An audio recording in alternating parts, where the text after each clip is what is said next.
నేను ఎంబీబీఎస్ అని బోర్డు తగిలించుకు తిరిగినట్టు ఉంటుంది. ఇంత సత్యం ఉంది బైబిల్ గ్రంథంలో. వాగ్దానం ఎప్పుడు కూడా ఆజ్ఞ ద్వారానే వస్తుంది. ఆజ్ఞలు ఖచ్చితంగా పాటించు, వాగ్దానం నీ వెంట పరిగెత్తుకుంటూ వస్తుంది. ఆజ్ఞ వదిలేసావా, వాగ్దానం కూడా నిన్ను వదిలేస్తుంది.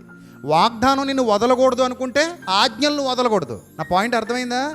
ఆజ్ఞను నువ్వు ఎప్పుడైతే వదిలేస్తావో వాగ్దానం కూడా నిన్ను ఏం చేస్తుంది, వదిలేస్తుంది.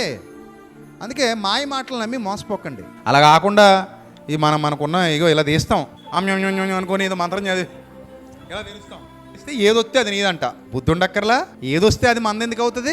మంది కాదు. అలాగా ఇందులో చరిత్ర సంభవాలు ఉన్నాయి, చరిత్ర సంభవాలు, శాపాలు కూడా ఉన్నాయి ఇందులో.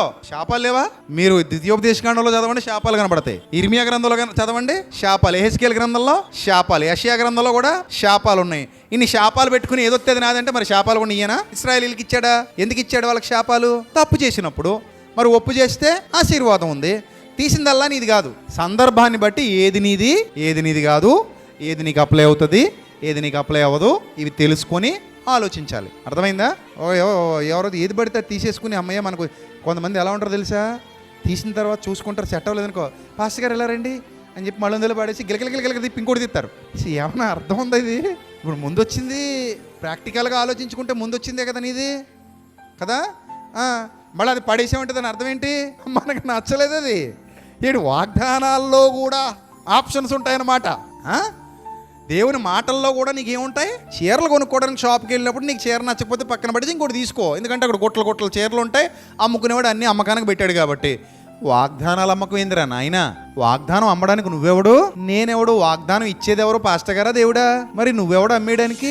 నేను తాజ్మహల్ అమ్మేస్తాను, కొనేసుకో. పాలరాది బాగుంటుంది, వాస్తుకు కూడా బాగుంది, వాస్తుకు కూడా బాగుంది, 2 కోట్లే, కొనుక్కో. రిజిస్ట్రేషన్ నేనే చేసేస్తా. కొంటావా? రాజమండ్రి బ్రిడ్జ్ అమ్మేస్తాను, కొనుక్కుంటావేటి? అది రౌండ్ బ్రిడ్జ్ బాగుంటుంది, కొనుక్కోవా? పోనీ రాజమండ్రి రైల్వే స్టేషన్ అమ్మేస్తాను, కొనుక్కుంటావా? వద్దులే కానీ ఎయిర్పోర్ట్ అమ్మేస్తాను, కొనుక్కో. దగ్గరగా ఉంటుంది, బాగుంటుంది నీకు. జస్ట్ ₹1,00,00,000 అమ్మేస్తాను నేను, కొనుక్కుంటావా? అబ్బే మేమంత తింగరోళం ఏం కాదు, నువ్వు అమ్మేస్తే కొనుక్కోవడానికి. మరి వాగ్దానాలు ఎట్టకుంటున్నావమ్మా? నువ్వు తింగరదానివి కాదు కదా.